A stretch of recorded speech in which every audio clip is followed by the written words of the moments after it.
Alors, donc nous allons reprendre. Bonjour à tous et bienvenue pour la revue d'actualité de l'OCIR sur l'actualité du mois écoulé, donc mois de janvier principalement. Petit message à caractère informatif sur les slides. En fait, ça devient de plus en plus difficile de réaliser l'actualité sécurité du fait de charges de travail importantes. S'il y a des personnes qui qui sont tentées par le fait de participer à cette revue d'actualité, n'hésitez pas, ça demande à faire de la veille, à savoir résumer la veille et ensuite potentiellement présenter à l'OCIR. J'en profite juste pour répondre à une question là concernant les afterwork. Le problème des afterwork au cybercampus, c'est que tout est payant, les salles sont payantes et les prix sont quand même assez importants, même pour les membres. L'OCIR est membre du cybercampus, du campus cyber, mais ça coûte quand même particulièrement cher. Alors, donc la revue d'actualité. Alors, donc nous débutons par les failles, avec historiquement donc les vulnérabilités Microsoft, un bulletin Microsoft particulièrement chargé, avec beaucoup d'exécutions de code à distance. J'en ai noté quelques-unes là, en particulier les vulnérabilités Exchange sont assez importantes, donc si vous n'avez pas appliqué le correctif, appliquez-le rapidement. Et la dernière vulnérabilité, l'évaluation de privilèges local, est assez intéressante parce qu'en fait, elle a été activement exploitée dans la nature et fait finalement rare. Donc la CISA, qui est une agence gouvernementale américaine qui finalement fait un petit peu comme l'ANSSI, on va dire, elle est là pour protéger le système d'information du gouvernement américain, a communiqué sur le fait qu'il était urgent de corriger, enfin de mettre à jour et de se protéger de cette vulnérabilité. Vous avez d'ailleurs le code d'exploitation là qui, là, c'est une mise à jour du tableau des différents systèmes d'exploitation Microsoft poste de client encore supportés avec les dates de fin de support. Donc là, j'ai rajouté Windows 11 afin de compléter, parce que Windows 11 est sorti il y a quand même quelques mois. Et depuis peu, vous avez quand même Windows 10 version 20.04 qui n'est plus supportée. Et bientôt la 19.09 qui ne sera plus supportée. Donc attention si vous avez encore ces versions-là. Donc vous n'aurez plus les correctifs de sécurité. Alors, ça, c'est la révolution. En tout cas, je pense que tous les cybercriminels doivent être en train de pleurer chez eux. Microsoft va arrêter par défaut d'activer les macros.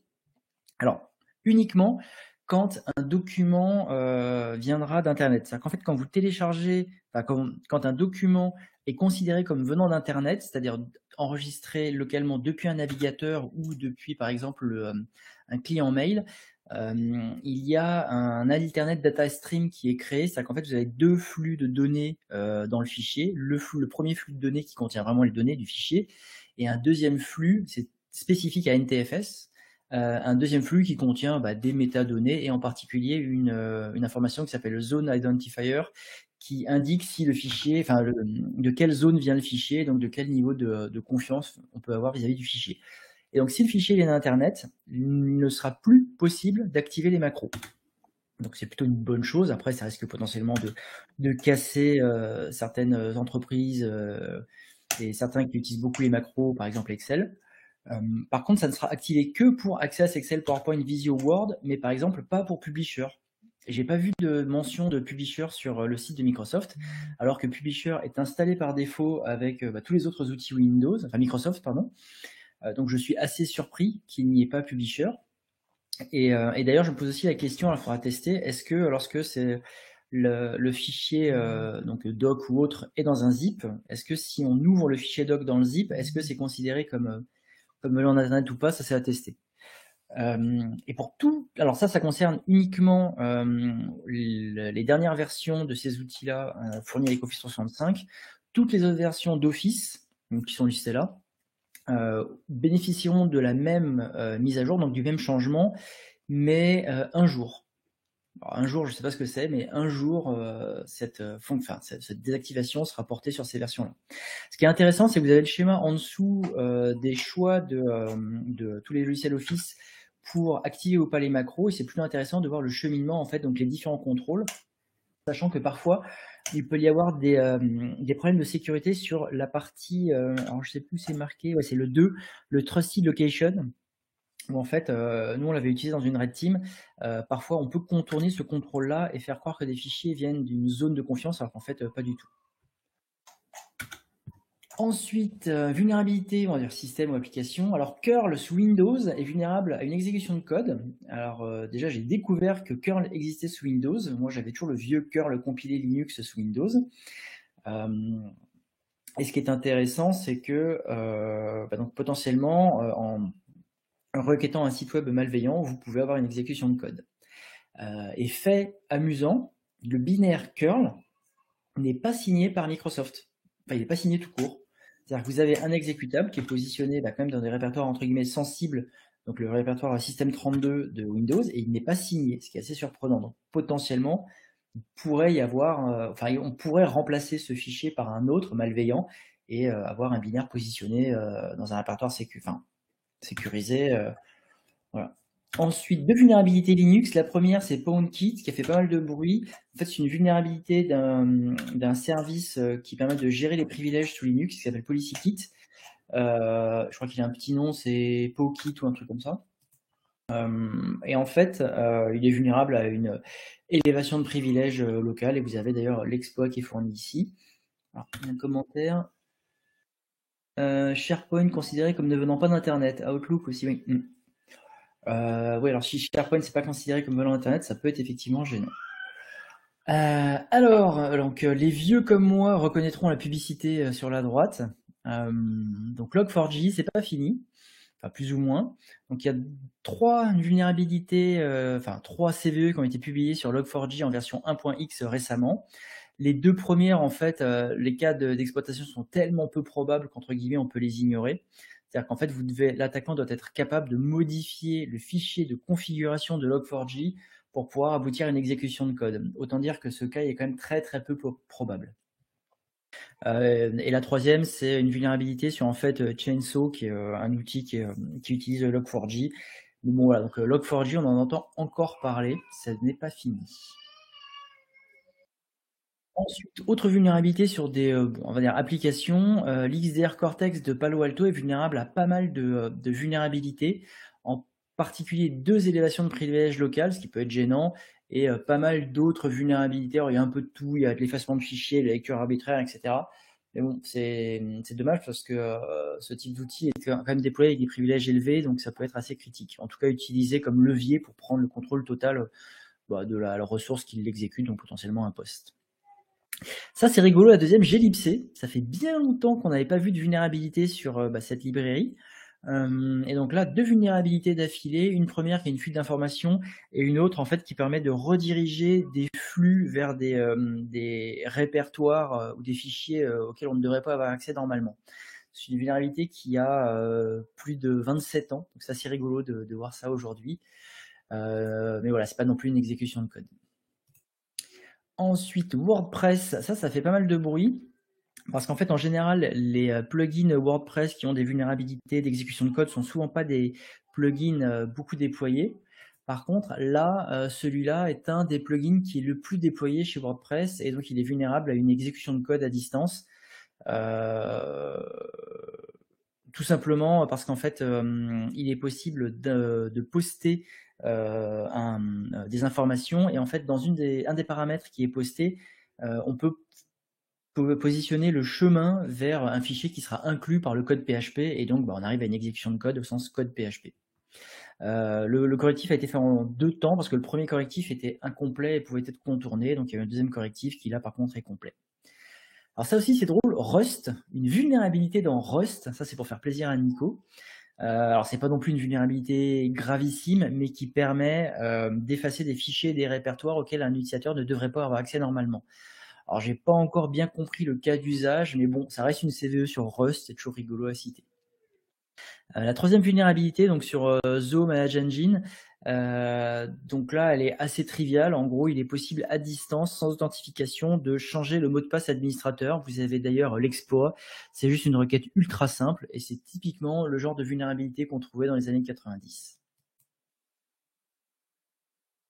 Ensuite, alors ça c'est plutôt cloud. Chez AWS, on a 2 vulnérabilités que je considère comme majeures qui ont été publiées par en fait des gens d'une même entreprise, donc Cloud Security Researcher, qui est une entreprise israélienne. Donc la première vulnérabilité, c'est une XXE sur CloudFormation qui permet d'accéder à des secrets et du contenu de fichiers de configuration CloudFormation. A priori, ça pourrait aller au-delà de l'infra sur laquelle le client exploite la vulnérabilité. Mais les détails sont un peu flous en fait, parce qu'au début, les chercheurs avaient l'air de dire qu'en gros, on pouvait accéder à tout CloudFormation de AWS, autant dire le cœur d'AWS, et on pouvait compromettre totalement AWS. Puis après, ils sont un petit peu revenus en arrière et avaient l'air de dire que c'était quand même plus limité. La deuxième vulnérabilité est quand même un peu plus embêtante, si la première, bien sûr, n'est pas généralisée. Elle concerne Glue, qui est Glue AWS, qui est une espèce de base de données objet qui permet de stocker une quantité dingue de données pour les pré-traiter. Et donc là, a priori, il serait possible d'accéder aux données des autres accounts au sens account AWS. Alors, petite parenthèse rigolote, ce qui est assez surprenant, c'est que les deux chercheurs viennent de l'unité 8200 des renseignements israéliens et ont publié les vulnérabilités juste après avoir quitté ou quasiment pas tout à fait quitté les renseignements pour atterrir dans une entreprise du privé. Donc la question qu'on peut se poser, c'est pourquoi est-ce qu'ils ont publié cette vulnérabilité et ces vulnérabilités, ils ne les ont pas gardées pour leur service de renseignement. Une des réponses peut être de se dire parce qu'ils l'ont exploité massivement et se sont fait attraper. Ce n'est qu'une supposition. Ensuite, vulnérabilité Cisco, bon voilà, rien de spécial, exécution de code à distance authentification, du grand classique chez Cisco. SonicWall, là on a donc un dépassement de tampon de pile, donc Stack Buffer Overflow. Et ce qui est assez fou, c'est qu'on arrive à obtenir la vulnérabilité juste par une simple requête web qui traverserait donc le VPN SSL. Et c'est juste avec du texte, comme dans les années 90, les fameux buffer overflow où on mettait plein de A, là on a exactement la même chose, sachant qu'en plus on arrive à une exécution de commandes potentiellement.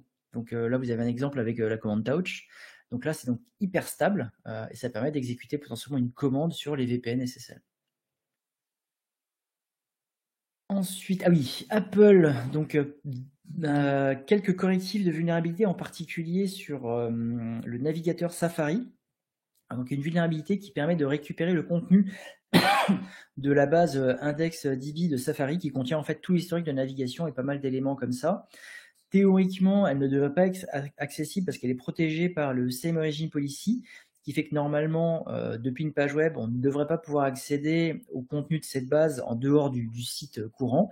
Mais en fait, il y a une vulnérabilité qui permet justement de contourner ça et donc d'aller en fait récupérer tout l'historique de navigation et même un peu plus du navigateur. Donc c'est plutôt gênant. Alors, les stats du mois, ça, pas du tout eu le temps, désolé. Piratage. Alors, donc je pense que ça, vous l'avez vu dans l'actualité. Pas mal de communication du groupe Logbit. Donc Logbit a piraté Thales. C'est fou. Et donc ils ont même publié tous les documents volés. Et en fait, ça ressemble plutôt à une espèce de dépôt de code pour Azure, parce qu'il y a même des schémas Azure. Et ça a l'air plutôt d'être la compromission d'un dépôt qui viendrait plutôt d'un tiers prestataire de Thales. Donc en fait, dans les faits, non, Thales, la véritable entreprise Thales n'a pas été piratée. Et rebelote pour le ministère de la Justice. Donc Logbit a annoncé avoir piraté le ministère de la Justice français. Donc c'est gravissime. Et finalement, ils ont publié tous les documents. Et dans les faits, il s'agit juste du piratage d'un cabinet d'avocats français et donc des documents qui étaient présents a priori sur un ordinateur partagé.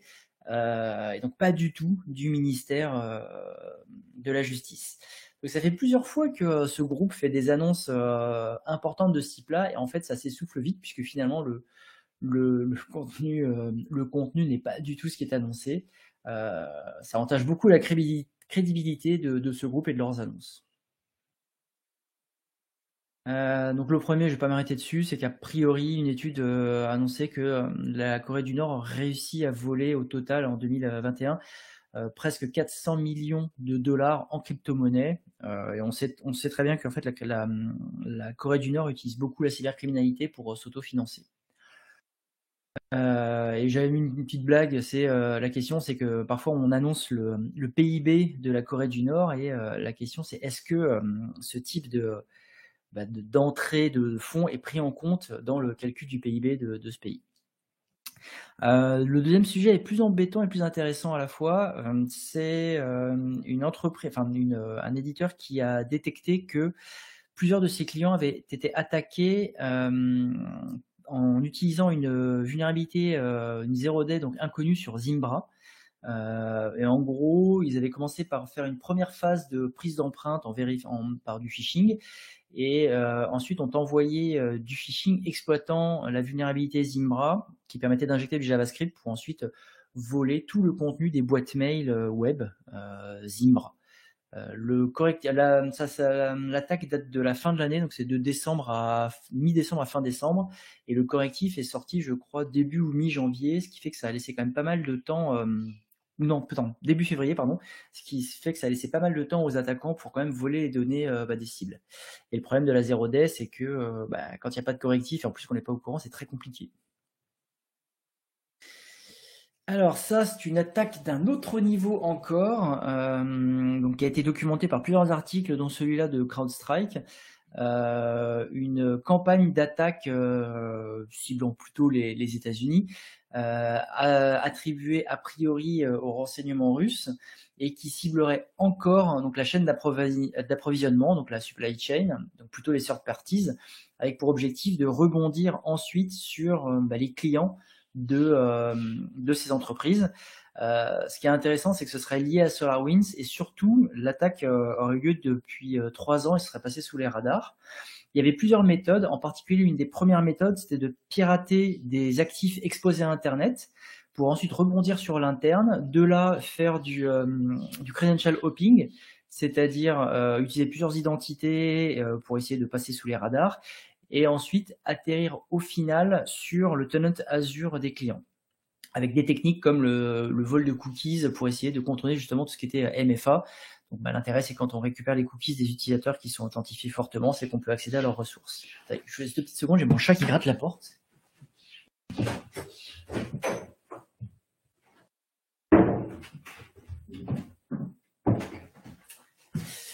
Alors, et autre fait intéressant, c'est que le chat veut écouter, en fait le chat est payé par les Russes surtout. Autre fait intéressant, c'est qu'il y avait 2 malwares en particulier assez avancés qui avaient été utilisés, dont un qui ciblait plutôt les serveurs Linux. Alors, annonce de Microsoft qui a bloqué 61 milliards d'attaques en 2021. Vous vous rendez compte, c'est gigantesque. 25 milliards sur Azure et 35 milliards d'hameçonnage, c'est fou. Et ils annoncent aussi avoir collecté 24 trillions de signaux de sécurité. Je pense qu'avec le ton que j'emploie, vous vous rendez compte vous imaginez la vie que j'ai là-dessus. Donc effectivement, c'est bien, c'est des super chiffres, mais en fait, qu'est-ce que ça veut dire? Alors, parce qu'il y a plein d'articles de blogs et autres qui ont repris ces informations. En fait, qu'est-ce qu'une attaque et qu'est-ce qu'un hameçonnage dans Microsoft? Alors, il y a quelques informations dans un document qui est fourni avec l'article. En particulier, quand il parle d'attaque, il considère que le brute force sur les logins, donc Microsoft, enfin Office 365, ce sont des attaques. Phishing, après, il n'y a pas vraiment de détails, donc ce qu'ils appellent vraiment un phishing, mais c'est vrai que c'est normal qu'ils aient aussi des valeurs aussi importantes, puisque les entreprises sont massivement passées à Office 365 pour l'hébergement de leurs mails et de leurs ressources, donc effectivement, ils ont beaucoup de clients, donc forcément beaucoup d'attaques. Mais quand même, sur ces valeurs, récemment, nous avons fait un password spraying pour un client de 70 000 salariés, avec en moyenne, je crois qu'on avait 4 ou 5 tentatives par salarié, ce qui fait quasiment 300 000 attaques, au sens de Microsoft. Donc ce genre d'opération, si j'en fais 10 par an, c'est-à-dire que je représente quand même 0,01% des attaques contre Azure. C'est pas mal, finalement. À moi tout seul. Donc, tout ça pour dire qu'en fait, les attaques, je ne sais pas exactement comment elles sont comptabilisées chez Microsoft, donc il faut quand même se méfier de ce type d'annonces et de chiffres.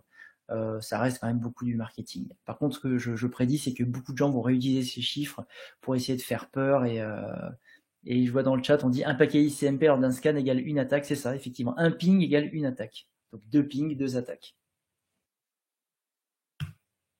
Ensuite, alors petit outil intéressant, enfin je pense que vous le connaissez tous, qui est Holy qui permet d'analyser le contenu de documents Office et de rechercher pas mal de traces de malveillance dans ces documents.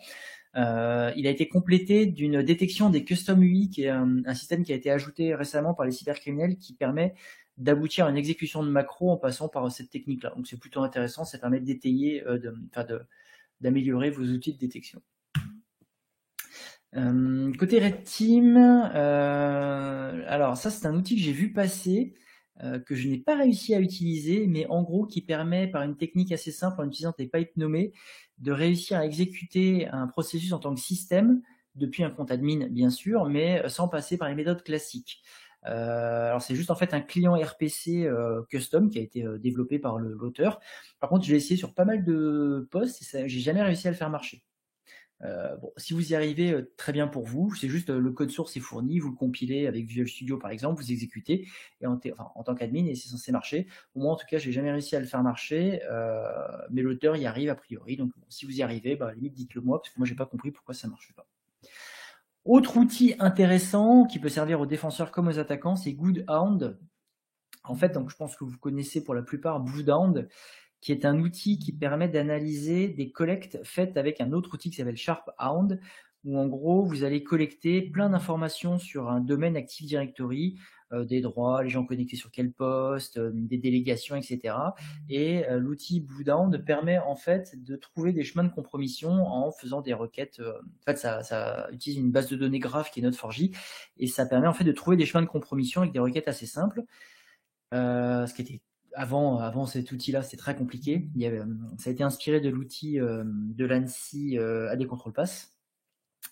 Et donc en fait, GoodHound est un outil qui permet d'automatiser pas mal de requêtes et de recherches et de trouver surtout les chemins les plus intéressants. Donc ça, c'est pas mal du tout. Ça permet d'automatiser finalement et de gagner du temps, parce que le problème avec l'outil GoodHound, c'est que si vous n'avez pas les bonnes requêtes, ça prend du temps d'essayer de trouver les bons chemins de compromission. Alors ça, c'est juste pour le fun. J'ai trouvé des mini droppers entre guillemets en PowerShell, c'est-à-dire comment réussir à exécuter du code et héberger à l'extérieur à partir de PowerShell avec le moins de caractères possible. Et puis j'avais trouvé ces deux tweets-là d'ailleurs qui s'enchaînent sur Twitter pour exécuter du code finalement avec une toute petite commande PowerShell. Ensuite, alors côté business, donc ça c'est un article qui est sorti il n'y a pas très longtemps sur Sigfox. Apparemment, Sigfox serait en redressement judiciaire. Donc pour rappel, Sigfox, c'est l'une des deux principales entreprises dans le monde, enfin plutôt un des deux protocoles mais liés à l'entreprise de communication réseau longue distance avec faible consommation d'énergie, donc plutôt pour des équipements industriels ou des objets perdus dans la pampa ou dans le désert. Donc Sigfox avait l'air de bien marcher, mais a priori selon ce qu'ils ont l'air de dire dans l'article, le Covid et la pénurie de composants électroniques leur a fait assez mal, ce qui fait qu'aujourd'hui la situation a l'air compliquée. Oui, c'est ça, LoRaWAN. Il y avait deux principaux protocoles, Sigfox et LoRaWAN. Alors Sigfox, c'est lié à l'entreprise Sigfox, et LoRaWAN, c'était un consortium de pas mal d'entreprises, et je crois qu'il y avait Bouygues dedans, mais je suis plus sûr. Mais bon, voilà. Donc bon, Sigfox, c'est dommage parce que Sigfox, c'est quand même une entreprise française, c'est un peu dommage qu'ils soient en mauvaise santé. Autre information importante, c'est que, alors ça n'est pas encore validé, mais Thales pourrait racheter la partie cybersécurité d'Atos pour la modique somme de 2 milliards, enfin quasiment 3 milliards d'euros. J'ai cru voir que le gouvernement pourrait potentiellement mettre son nez dedans, mais ça fait une concentration assez importante d'entreprises de la cybersécurité. Alors c'est milliard pour moi parce que M majuscule c'est milliard et M minuscule million, parce que je vois la remarque dans le chat. Bon, ça je passerai rapidement, c'est l'autorité française de la concurrence qui s'est auto-saisie concernant le marché du cloud, parce qu'aujourd'hui malheureusement il y a essentiellement des mastodontes américains et un chinois et pas trop d'acteurs européens. Donc c'est plutôt une bonne chose que l'autorité se auto-saisisse pour étudier le sujet avec de potentielles sanctions à la clé. Concernant la partie juridique, bon, le premier je passe rapidement, mais en gros c'est C'est assez rigolo, c'est un ancien donc qui est républicain qui est parti chez Zemmour et qui a récupéré la liste de tous les adhérents pour faire de la communication pour essayer de communiquer vers eux pour les faire voter pour Zemmour, et donc il y a les républicains qui ont saisi la CNIL, donc bon là c'est assez rigolo ce genre d'erreur.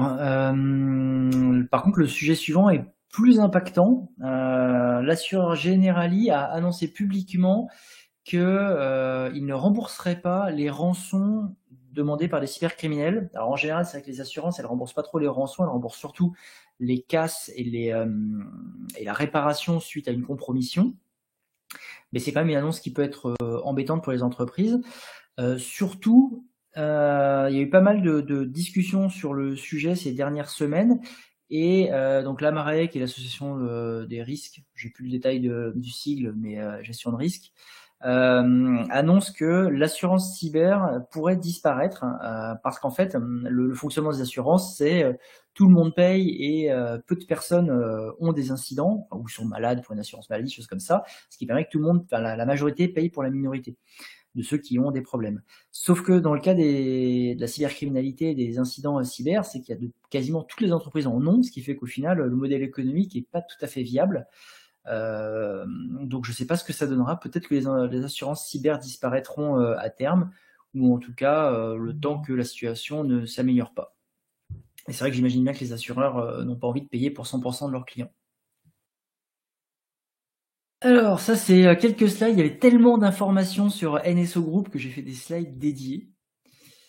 Donc déjà pas mal d'informations sont sorties ces dernières semaines sur la malveillance, on va dire, de NSO Group. En particulier, ils avaient essayé de pénétrer les réseaux de communication mobile américains en achetant un accès à une entreprise qui s'appelle Mobileum. Alors, je ne sais plus ce que faisait cette entreprise, mais en gros, cette entreprise avait accès directement au réseau mobile des opérateurs américains. Et ce qui est fou, c'est qu'apparemment une personne de cette entreprise a témoigné en disant que NSO était prêt à les payer avec des sacs d'argent en liquide. C'est tout à fait honnête ça comme deal. Et le but c'était de géolocaliser, enfin d'offrir un service de géolocalisation des téléphones, puisqu'en fait avec le protocole SS7 qui sert au GSM, il y a pas mal de soit vous considérez ça comme des vulnérabilités, soit des détournements des fonctionnalités qui peuvent obtenir beaucoup d'informations, en particulier l'antenne sur laquelle est connecté un téléphone, et donc de potentiellement géolocaliser le téléphone. Il y a aussi pas mal d'articles qui sont sortis sur les utilisations de Pegasus. Donc, bon, je vous le lis rapidement. Ça a été utilisé contre des diplomates finnois, contre des gens qui défendent les droits de l'homme. Ça a été utilisé, par le FBI qui en avait acquis une licence en 2017. Ça a été surtout utilisé contre nous, donc contre certains de nos politiciens et même de nos ministres récemment. Donc ça commence à être un petit peu gênant, surtout qu'a priori tout ça ce serait lié, enfin en tout cas pour nous la France, ce serait lié au renseignement marocain. Enfin, c'est ce qui est annoncé dans ces articles. Et même en Israël, le malware Pegasus aurait été utilisé, aurait été utilisé par la police israélienne en toute illégalité, avant même que des enquêtes ne soient lancées, pour faire du renseignement sur pas mal de personnes connues. Je crois qu'il y avait le fils d'un haut dignitaire israélien dont j'ai plus le nom, et de gens assez connus et des proches. Donc au moindre soupçon, finalement, les policiers utilisaient la solution d'NSO pour les regarder si la personne était en contact ou pas avec des personnes louches, etc. Ce qui est totalement illégal et un abus de pouvoir fou. Et moi, ça m'a fait penser à un article, il faudrait que je retrouve, qui était sorti il y a pas mal de temps, au moment de l'affaire Snowden, où c'était sur la NSA. Ils avaient annoncé qu'en fait, il y avait une époque où ils avaient du mal à recruter, donc ils ont embauché d'un coup beaucoup de jeunes, et beaucoup de jeunes hommes. Et en fait, les gars, comme ils avaient des outils qui permettaient de compromettre n'importe quel ordinateur ou téléphone à distance, ils passaient leur temps finalement à stalker des filles, leurs ex, etc., et à récupérer des photos de filles nues, quoi, ou de les espionner avec leur téléphone. Autre point concernant NSO, a priori l'Europe pourrait potentiellement lancer une enquête contre NSO. En tout cas, c'est un groupe politique qui demande à ce qu'une enquête soit lancée. parce que comme il y a quand même pas mal de politiciens, d'avocats, de journalistes qui sont espionnés avec cette solution, il faudrait peut-être quand même s'en saisir. Et le dernier point, qui date d'il y a quelques semaines, c'est que NSO pourrait potentiellement être racheté par un fonds d'investissement américain qui s'appelle Integrity Partners. Je vous ai mis le lien vers le site, je n'avais jamais entendu parler, pour la modique somme de 300 millions de dollars, ce qui est quand même assez important. À voir si ça se fait ou pas. Voilà, on pourra même se poser à ce moment la question. C'est Integrity, ouais, Integrity, le terme est bien trouvé. On pourra se poser la question d'ailleurs de est-ce que c'était prévu ou pas, est-ce que le fait que NSO ait été mis sur la blacklist du ministère des Affaires étrangères américain ait été volontaire ou pas pour ce rachat, on le saura peut-être plus tard. Alors, conférence passée, donc il y a eu le panneau crime du Plusif et très bon panneau crime, et le CCC qui a été présenté par tout à l'heure par Greg. À venir, donc alors la JSSI le 10 mai. Théoriquement, elle devrait être en présentiel, nous verrons. Et concernant les trolls, donc quelques petits slides rigolos. Voilà, pour 10 €, vous pouvez acheter du PowerShell avec une batterie dedans, c'est rigolo, une petite console qui s'appelle PowerShell. Un peu moins rigolo, des portes dérobées dans les microprocesseurs Intel. Alors ça vient de la conférence OffensiveCon, donc il y a quelques jours. Un chercheur a trouvé encore des instructions non documentées dans les microprocesseurs Intel qui permettent d'avoir en particulier une lecture d'un certain nombre de zones mémoire qui ne devraient pas être lisibles, et surtout d'aller patcher une partie du microcode du microprocesseur, ce qui là est quand même un petit peu gênant. Par contre, a priori, pour activer ces fonctionnalités, il faut avoir accès à un mode un peu particulier, et c'est vraiment pas du tout trivial. Et je vous ai mis, ça faisait penser à d'autres travaux d'un chercheur, alors je vous lirai pas le nom parce que XOREX, si c'est ça, qui avait trouvé de la même manière des espèces de fonctionnalités non documentées qu'il avait considérées comme étant des portes dérobées sur différents microprocesseurs. Ensuite, oui, alors ça c'est assez intéressant aussi à se poser la question si c'est volontaire. Lorsque des entreprises sont compromises et que des données sont publiées pour prouver le fait que l'entreprise a bien été compromise et que des données ont fuité, les cybercriminels parfois ajoutent, dans les données, mettent les différentes factures des outils de sécurité des entreprises. Je ne sais pas quel est le but, à part gêner les entreprises, voire les éditeurs, ou pour appuyer leurs menaces, mais en tout cas, ça se voit de plus en plus. Autre point un peu trollesque, on va dire, c'est que l'Europe a lancé un appel à projet pour construire un résolveur DNS européen souverain. Donc j'en comprends que les résolveurs des opérateurs, par exemple français, ne sont pas souverains. Mais en fait, c'est jouer sur les mots parce que dans la réalité, en fait, il y a une confusion dans les termes entre résolveurs type les serveurs DNS que vous avez chez vos opérateurs et les serveurs racines. Mais bon, globalement, des serveurs DNS souverains, sauf erreur, il y en a déjà. Ensuite, ça c'est la suite de ce que nous avions évoqué, je crois que c'était en décembre, concernant Norton, où en fait maintenant l'antivirus Norton installe un mineur de crypto-monnaie en plus de l'antivirus et mine de la crypto-monnaie pendant que l'ordinateur ne fait rien. C'est vraiment très écologique. Et donc là, c'est au tour d'Avira, l'antivirus, qui fait exactement la même chose, sûrement parce que Avira a été racheté l'année dernière par Norton et donc que la direction de Norton a dû ajouter cette fonctionnalité dans les deux antivirus. Et pour les détails, je vous renvoie vers la veille de décembre. Autre sujet, alors que ça fait un moment qu'il a été publié, mais j'avais totalement oublié de l'ajouter aux veilles de l'OSIR précédentes, c'est un article qui explique comment est-ce que les versions précédentes des protocoles GPRS avaient été volontairement affaiblies, enfin en tout cas la partie chiffrement avait été volontairement affaiblie pour pouvoir tout simplement faire de l'interception. Je crois que durant une veille de l'OSIR, nous avions cité les témoignages d'ingénieurs de chez Nokia à l'époque qui avaient participé à l'affaiblissement. Et là, il y a vraiment les détails. Ce qui est intéressant, c'est que ce sont sur les attaques en clair connu. Donc, en gros, si vous avez un petit bout de clair, que vous avez un petit bout de données chiffrées que vous connaissez en clair, Il vous suffit seulement de 65 bits de contenu, ce qui est vraiment pas beaucoup, pour être capable de déchiffrer tout le reste des messages. Donc ça, c'est plutôt efficace. Alors par contre, ce qui est marqué dans l'article, c'est que normalement, toutes ces suites cryptographiques sont dépréciées récemment. Et en fait, quand on regarde les derniers téléphones qui supportent encore ces suites cryptographiques, on se rend compte que beaucoup de téléphones modernes ont encore ces suites cryptographiques. Typiquement les iPhone 8. Alors, et ça c'est le dernier slide, et c'est la blague du mois.